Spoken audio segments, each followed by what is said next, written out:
Hi, I'm Jared Nelson, and you're watching Pink Diamond, the show where we help you find the diamonds in the rough of the pink sheet and small cap market. This week we are looking at the worlds of big data and online marketing, which these days go hand in glove.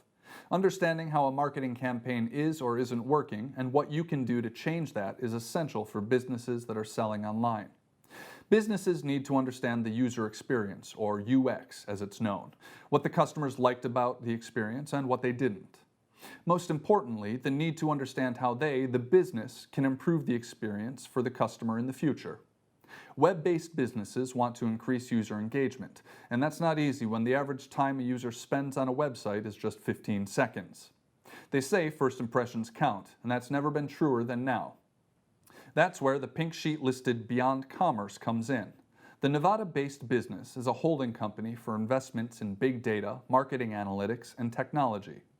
The company's strategy is to develop, acquire, and deploy disruptive strategic software, technology, and market-changing business models through acquisitions and organic growth. It has two principal businesses, Service 800 and Customer-Centered Strategies, or CCS.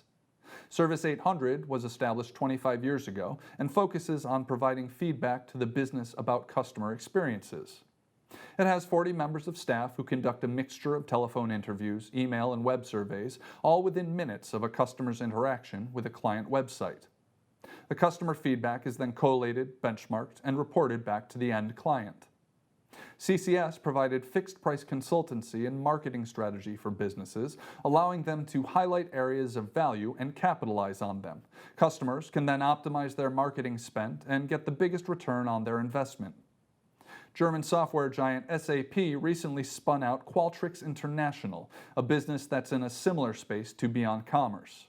Qualtrics shares jumped by more than 50% on its debut, and the business now has a market cap of $22.7 billion.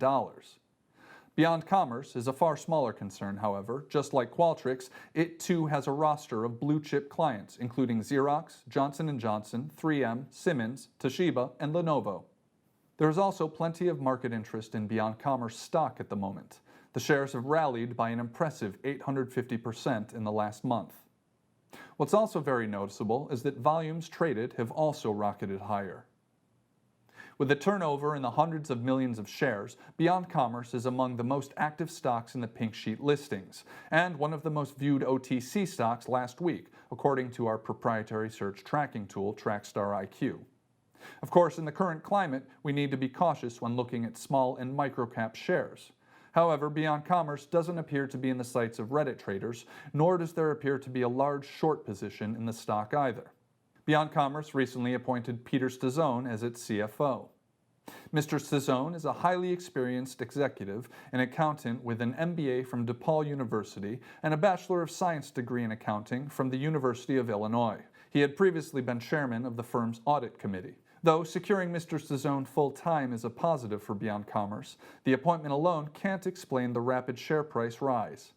There's clearly something else driving the interest in the stock. Beyond Commerce has traded as high as 16 cents a share in the last 5 years. So at a price of just 0.9 of a cent per share currently, it has, theoretically at least, a lot more upside potential. The question now is there any substance beyond the recent hype? To find out more about our Trackstar IQ data, sign up to our free newsletter at investingchannel.com/Trackstar. Small and microcap stocks can be high-risk investments, so before you make any decisions, please ensure you do your own due diligence.